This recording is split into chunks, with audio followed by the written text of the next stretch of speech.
Tarix deyəndə ağlımıza nə gəlir? Yəqin ki, böyük döyüşlər, dahi sərkərdələr, siyasi intriqalar, amma bəlkə də tarixin axarını dəyişən ən böyük güclər heç də göz qabağında olmayıb.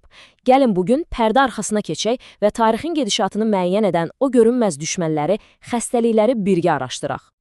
Bəli, tarix kitabları bizə böyük liderlərdən, onların verdiyi qərarlardan danışır. Bəs sizə desəm ki, bəzən ən həlledici döyüşlər heç də cəbhə xəttində yox, bir insanın öz bədənində, hüceyrələri arasında gedib. Gəlin görək, tarixin yazılmasında siyasət daha güclü olub, yoxsa patologiya? İlk hekayəmiz üçün gəlin birbaşa 18-ci əsr Britaniyasına gedək. O dövrdə taxta oturan kral 3-cü George təkcə öz imperiyasının yox, demək olar ki, bütün dünyanın taleyini təsir edən şəxsi bir izdirabla mübarizə aparırdı. Təsəvvür edin, bu sözlər bir monarxın fərmanı deyil, dəhşətli əzablar çəkən bir insanın fəryadıdır. Kralın dəliliyi sadəcə sarayda pıçıldaşanların uydurduğu bir şayə deyildi. Yox, bu onun hər gün yaşadığı bir cəhənnəm idi və bu vəziyyət qlobal səviyyədə nəticələrə yol açacaqdı. İndi müasir tibb sayəsində biz bilirik ki, Kral George'un problemi heç də dəlilik deyildi. Bu, porfiriya adlı tibbi bir faciə idi. Yəni, qırmızı qan hüceyrələrinin istehsalındakı bir qüsurdan qaynaqlanan irsi bir xəstəlik. Onun o qəribə davranışları, dözülməz ağrıları əslində bədənində baş verən kimyəvi bir fırtınanın nəticəsiymiş.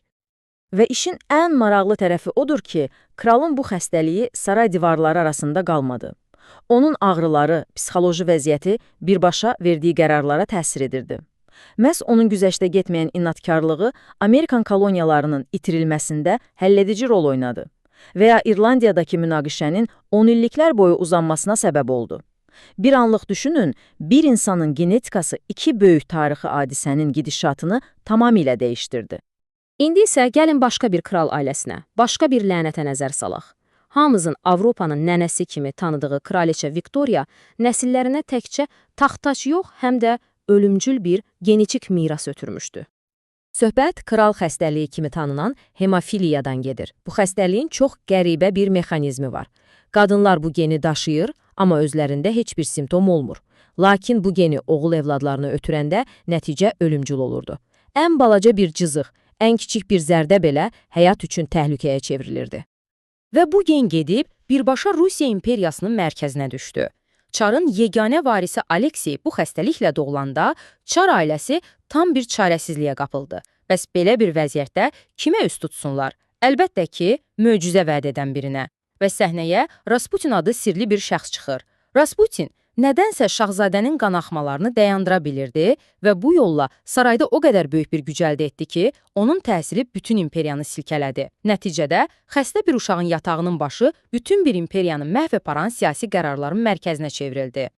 Amma hekayə bununla da bitmir. Bu lənətli gen İspaniyaya da çatdı.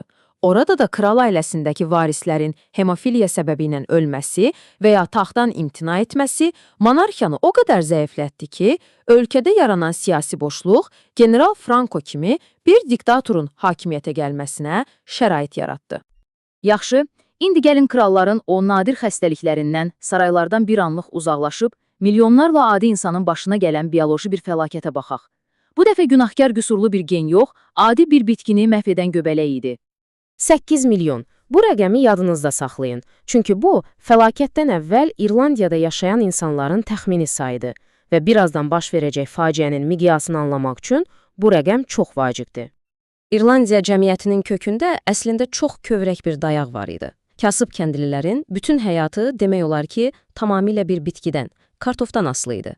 Bu onların həm yeməyi, həm də gəlir mənbəyi idi. Və belə bir asılılıq onları fəlakət qarşısında tamamilə müdafiəsiz qoyurdu. Və burada işin ən dəhşətli, ən paradoksal tərəfi ortaya çıxır.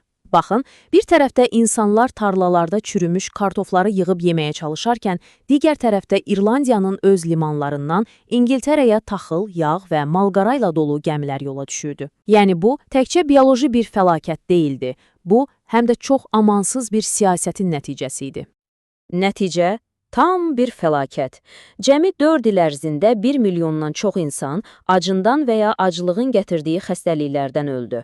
1 milyondan çox insan isə doğma yurdunu tərk edib, dünyanın dörd bir yanına səpələnmək məcburiyyətində qaldı. İrlandiya əhalisinin, təsəvvür edin, təxminən 1/4-ni itirdi və bu, qlobal bir diasporanın başlanğıcı oldu. Yaxşı, bütün bu hekayələri bir araya gətirib, ümumi bir nəticəyə gələk. Deməli, bəzən tarixin axarını təkcə insanlar deyil, həm də onların bədənində və ya yaşadığı torpaqda olan mikroorqanizmlər yazır.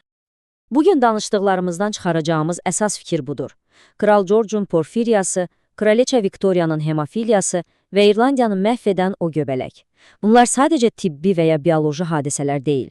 Onlar imperiyaların taleyini həll edən, sərhədləri yenidən cızan və milyonlarla insanın həyatını yönləndirən gizli tarixi qüvvələrdir.